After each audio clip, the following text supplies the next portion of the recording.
বান্দা কোন আমল করলে হিসেব ছাড়া জান্নাতে যাবে? জানেন কেউ? বলতে পারেন কেউ? ভাই, আল্লাহর কাছে হিসেব দিয়ে জান্নাতে যাওয়া কি সহজ কাম না কঠিন কাজ? আরে আল্লাহর কাছে তো অনেক দূরের কথা। আপনি যে প্রতিষ্ঠানে চাকরি করেন তার মালিকের কাছে, উপরস্থ বসের কাছে একেবারে পুঙ্খানুপুঙ্খ করে প্রতিটা পয়সার হিসাব দিয়ে একদম সবকিছুতে পারফেক্টনেস প্রমাণ করা, এটাই তো একটা কঠিন কাজ, দুঃসাধ্য কাজ।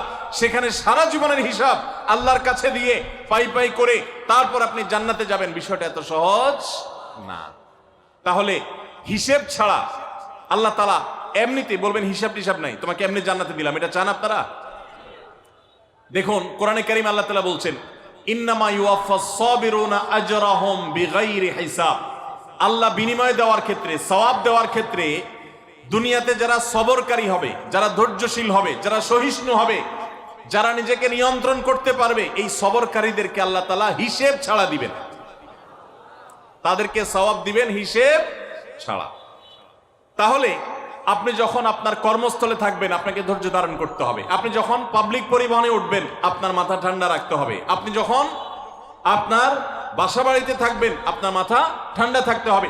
মাথা গরম হয়ে যায় যাদের, হট মেজাজ যারা, কথায় কথায় মাথা গরম হয়ে যায়, ধৈর্যহীন হয়ে যায়, যেখানে সেখানে গন্ডগোল বাধায় দেয়, মারামারি বাধায় দেয়, ধৈর্য সহ্য বলতে কিছু নেই, এই লোকগুলো কিন্তু এই সৌভাগ্যবান মানুষদের কাতারে সামিল হতে পারবে না। ঠিক একইভাবে দাম্পত্য জীবনে সুখী হতে হলে সবর এবং শকর, এই দুইটা মূল মন্ত্রের কোনো বিকল্প পথ খোলা নেই। সেটা স্বামীর জন্য প্রযোজ্য, স্ত্রীর জন্য প্রযোজ্য। স্বামী হিসাবে আপনি স্ত্রীর অনেক অনিয়মতা দেখতে পাবেন, অনেক কিছু দেখতে পাবেন, আপনার আকাঙ্ক্ষা, আপনার চাহিদা, প্রত্যাশার বিপরীত, আপনাকে সবর করতে হবে। ভাইরা আমার, আমাদের প্রিয় নবী সাল্লাল্লাহু আলাইহি সাল্লামের দাম্পত্য জীবনে কিন্তু টুনটান সমস্যা হয়েছে। আপনারা মনে করতে পারেন নবী সাল্লাল্লাহু আলাইহি সাল্লামের ঘর, ওনার স্ত্রীগণ সাহাবী, তারা উম্মুল মুমিনিন, আমাদের মা, এত মর্যাদাবান মানুষ, তাদের আবার ঝামেলা হয়েছে। ভাই, দাম্পত্য জীবনে টুকটাক সমস্যা তাদেরও হয়েছে। প্রিয় নবী সাল্লাল্লাহু আলাইহি সাল্লাম নিজে একদিন বাসা ছেড়ে মসজিদে নববীতে এসে মন খারাপ করে বসেছিলেন, তিনি বাসায় যাচ্ছেন না, অভিমান করে। ওমর রাদিয়াল্লাহু তাআলা আনহু বিষয়টা বুঝতে পেরে, তার মেয়ে যেহেতু নবী সাল্লাল্লাহু আলাইহি সাল্লামের স্ত্রী, তিনি সেখানে গিয়ে ভেতরে প্রবেশ করে তার সাথে কথা বলে তথ্য উদ্ঘাটন করে সেটা মিটমাট করার ব্যবস্থা করেছেন। স্বয়ং নবী করিম সাল্লাল্লাহু আলাইহি সাল্লামের জামাতা, ইসলামের চতুর্থ খলিফা আলী রাদিয়াল্লাহু তাআলা আনহু, তার মতো এত মর্যাদাবান মানুষ, তার ঘরে স্ত্রী হিসাবে আছেন কে? মুহাম্মদ সাল্লাল্লাহু আলাইহি সাল্লামের মেয়ে, জান্নাতে নারীদের সর্দার ফাতিমা রাদিয়াল্লাহু তাআলা আনহা। এত বড় মানুষ তারা, স্বামী স্ত্রী দুইজন, দুই দিককার নেতৃত্বে, একজন যুবকদের নেতৃত্ব দিবে, আরেকজন জান্নাতি যুবতীদের, নারীদের নেতৃত্ব দিবে। এত বড় মর্যাদাবান মানুষ, তাদেরও দাম্পত্য জীবনে কিন্তু টুনটান হয়েছে। একবার আলী রাদিয়াল্লাহু তাআলা আনহু এসে মসজিদে টানটান হয়ে শুয়েছিলেন মাটিতে, মনটা খারাপ, ঘরে একটু হালকা ঝামেলা হয়েছে, তো এই জন্য মসজিদে নববীতে এসে মাটিতে শুয়ে আছেন। নবী করিম সাল্লাল্লাহু আলাইহি ওয়াসাল্লাম দেখে বুঝতে পেরেছেন, টের পেয়ে গেছেন যে কিছু একটা হয়েছে বাসায়।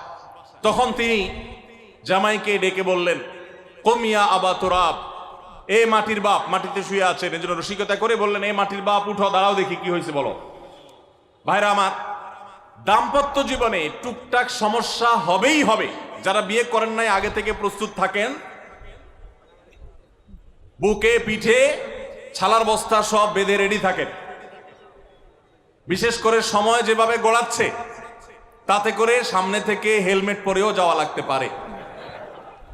শুধু যাওয়া না, বাসায় ঢোকার সময় বাইক থেকে নামার পর হেলমেটটা আগে খুলবেন না, আগে যা বুঝবেন পরিস্থিতি কি, তারপর হেলমেট খুলবেন। বুঝেন নাই? দাম্পত্য জীবনে টুকটাক সমস্যা হবেই, এটা প্রত্যাশিত। মনে রাখবেন, এই জিনিসটা যদি আপনি আগে থেকে মাথায় রাখেন, তাহলে আপনার কষ্ট অনেকখানি দূর হয়ে যাবে। আমরা অনেকে আকাশ থেকে নেমে পড়ি, কি বলে, এত বড় সাহস, এই কথা বলতে পারে কেন? ভাই আশ্চর্য হচ্ছেন কেন? এর চেয়ে বেশি কথা বলতে পারে, মাথা বাড়ি মারছে, আরে ভাই ছুরি মারে নাই যে শকর আদায় করে। বুঝেন নাই কথা? একই কথা বোনদের জন্য প্রযোজ্য। আমার মা বোন যারা শুনছেন তাদেরকেও বলছি, আপনার স্বামীর একটা কথা শুনে আপনি আকাশ থেকে নেমে পড়ছেন, আকাশ ভেঙে পড়ছে মাথার উপরে, কি এটা বললো সে, আপনি ডিপ্রেসড হয়ে যাচ্ছেন। আরে বোন, ডিপ্রেসড হচ্ছেন কেন? এটা কেন? আরো শক্ত কথা আপনাকে বলতে পারে, এটা আপনি মাথায় রাখেন, কারণ দিন শেষে তিনি মানুষ, তার ভুল হতে পারে, একটা সময় তিনি তার ভুল বুঝতে পারেন।